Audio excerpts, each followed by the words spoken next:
Man, I love pulling back the fur from the wolf's sheep's clothing, exposing the fucking wolf. No, the Christians do not like that. I mean, they like it, they don't like it. There's it can go with both ways. But I do get a little bit amount of glee, and I'm getting a dopamine release from doing that. That's not good. So the last thing, I I don't know how good spelt is for your system. There's some vegan in there that thought, hey, this is really going to work with the conservatives. Ezekiel bread, the thing they're leaving out, and it's a great example of when you take verse out of context and people think they're doing the right thing when they don't completely get the full, the complete story of what's being said.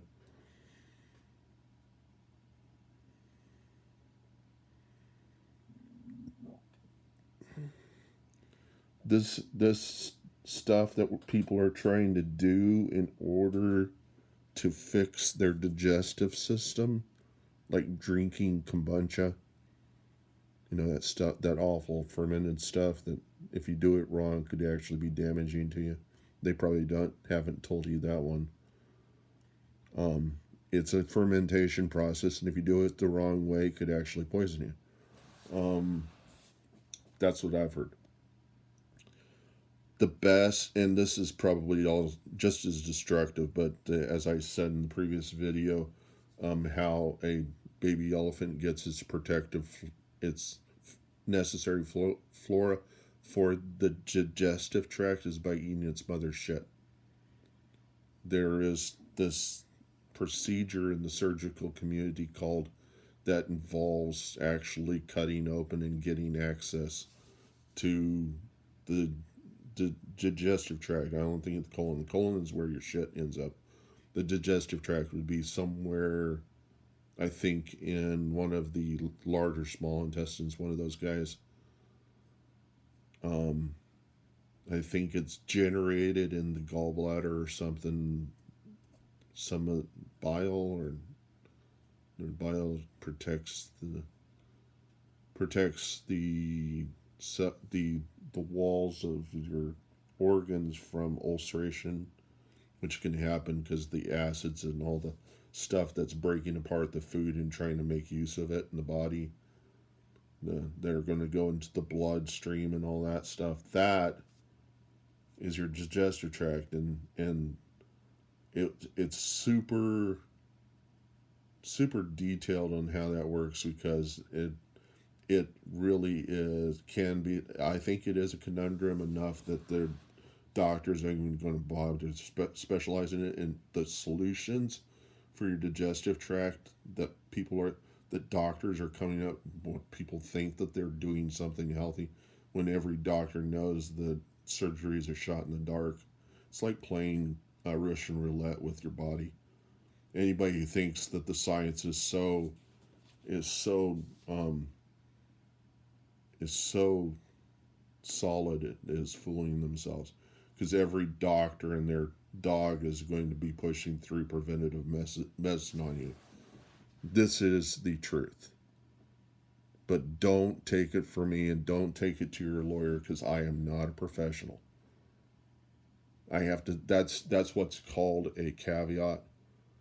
It's my organization, my God, and do not condone what I'm saying there. It's just my experience because I've been through laxative abuse and not for the purposes of how the anorexics think it's going to cause them to get thinner because they're having this obsessive compulsive disorder in the brain that somehow becoming thinner is equates to beauty and love and other kinds of things that they shouldn't even be, that psychologists try very hard to get them out of. And because it's a disorder, it's a psychological disorder. It's one of them. Dvorkin could talk about it. He made lots of paintings of psychological disorders. He can give you. I mean, he's dead, but he can. If you go and look up his paintings, he made lots of paintings of various sorts of psychological disorders in the form of like really strange creatures, and you come to realize that these creatures are really representing, could it be Greek mythology or something? Janus, god of Janus, being able to completely be super concerned about security and having two faces, maybe it was a maybe Medusa was a curse of thinking that she was going to be beautiful, and then she ended up being this thing could turn people to stone. I don't know the story of Medusa. It's just scary, scary friggin' thing. I think it's a good way of giving masculinity to women through mythology. I think that's a really good, effective way. A good of being fearful of what women could do, of what gods could do to what God could do with a woman to really put through the the the abuse that men have bestowed on him, and it backfiring in some really cruel way of turning people to stone just by looking at them. There's a lot of reasons in that stuff, and that's the reason why they call Christianity mythology, is because there are people that really believe, though the Christians can't believe this, and a lot of people in the secular area don't have any problem with accepting it. Secularity is just really not having much religion or anything. It's mainstream, it's humanism. That's basically what you're born with. Your empathetic part and kind of the basics of what you need in order to, if you're going to be, if you're going to, um, if you're going to pursue the spiritual realm of what you are beyond what you can see. That there's something more there than something physical, the metaphysical. And there are a lot of, I'm not going to say any of it's wrong. I don't know. All I know is what my religion tells me. And all I can say is that I hope the best for you, what yours is doing for you, because for all I know, God may be saying in certain parts of the Bible, I'm not going to give the references, but that at the very least, this simple line, this simple verse, that it's better to say you are not and later do than to say you do and later do not. That is that you fail to commit to something that you thought you could do, than to say that I don't really have the capacity to commit to doing something like that because I don't believe it, and then later come to the realization that it's correct, and then believe in it, then commit to it and actually are in a better capacity to accept it. I think there's a lot of us guys, and I was one. I got into it at the wrong point.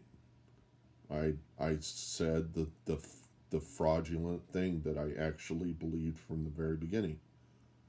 I did it because I saw everybody else doing it, and my father, on his birthday, I was wanting to give him a gift, and so I went and got baptized.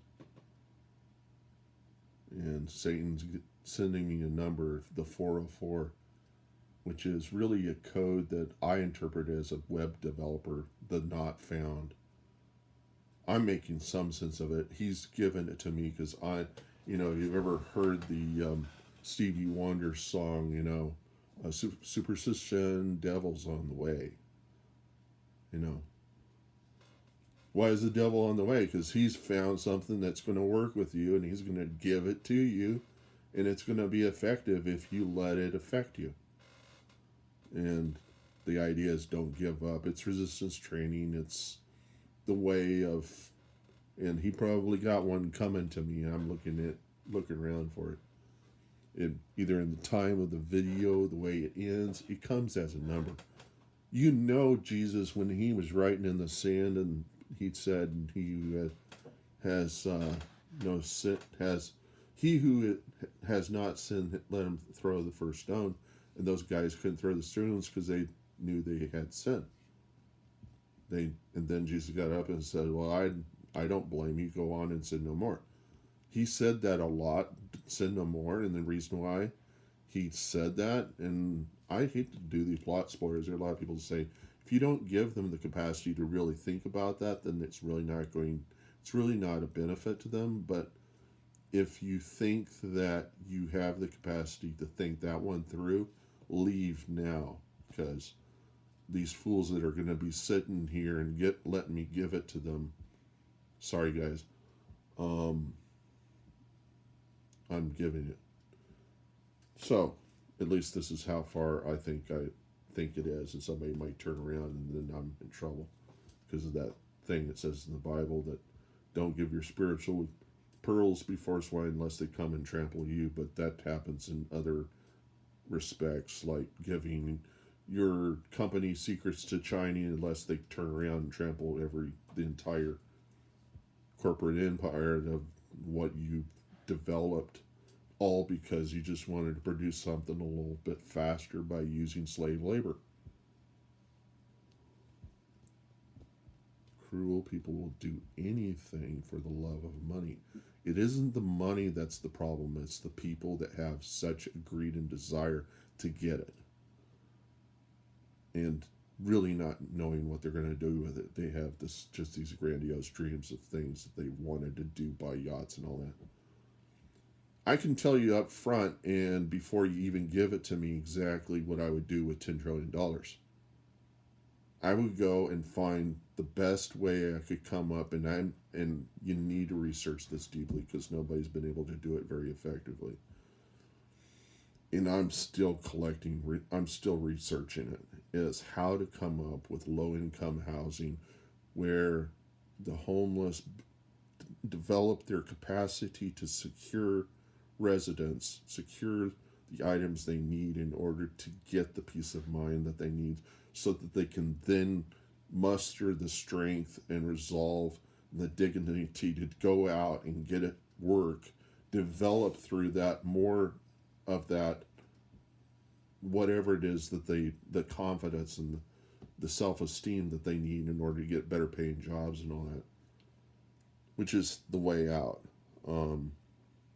is a way out. And it's super difficult. Everybody's saying it's super difficult. We have to fix this problem. We may never fix this problem, but it is a super challenge. It's right up there with it curing HIV and COVID and all of the other stuff.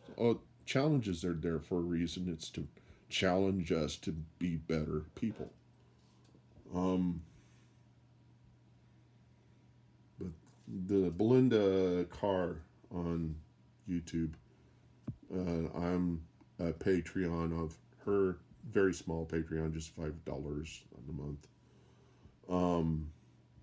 Sorry to say that. It's something I relinquish. I have no desire to get that up in heaven if I have heaven before me. I don't want to really think I do. I think it potentially feeds into that idea that I'm really just going to sit on my talent and use it. People say, "Well, are you evangelizing?" I'm evangelizing. I'm saying shit because it feels good to think that I'm having an effect whenever I probably have zero effect. I'm not seeing views there.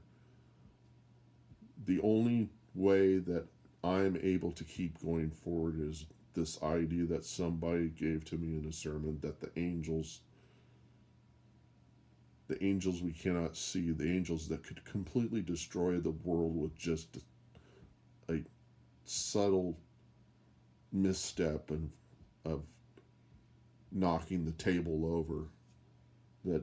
That is our all the dimension of our existence, which they could do. They're not about to do this because they like the television. They don't want to destroy the television. They're afraid to knock it over. And we are the television. We are the reality TV they watch that just fascinates the heck out of them. Because what can angels not do, lest they end up where Satan is? Sin. They have absolute perception. They were designed to serve God.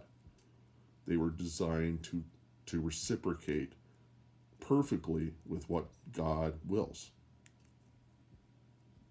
They have lots of abilities we just can't even grasp or even understand, and we don't even know their names. Just a few. We don't know how many of them there are. We just don't know. It's a belief system. You either accept it or you don't. And I just got a number right there. I just saw one. My stupid superstition. When the shit hits the fan, you'll jump into superstition. And I don't know if it's a blessing or a curse, but it's there, and you need to say it to someone so that they'll know. Those angel numbers. Can you imagine Jesus was talking to those guys that were going to stone that woman, and he starts writing in the sand? What was he writing in the sand? Nobody knows.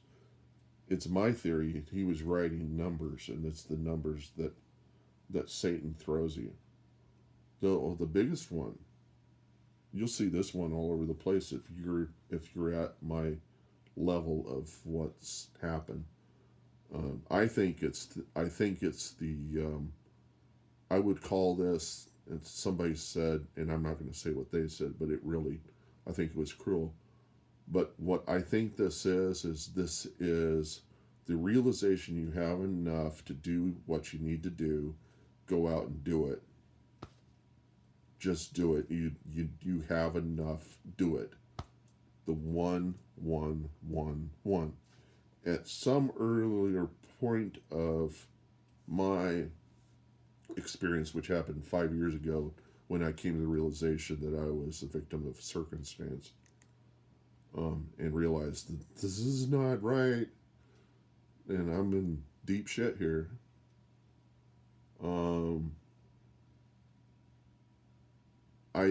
I told people that 111 is the devil's pitchfork, and devil's like, hey, something I can use against you that you're actually going to believe.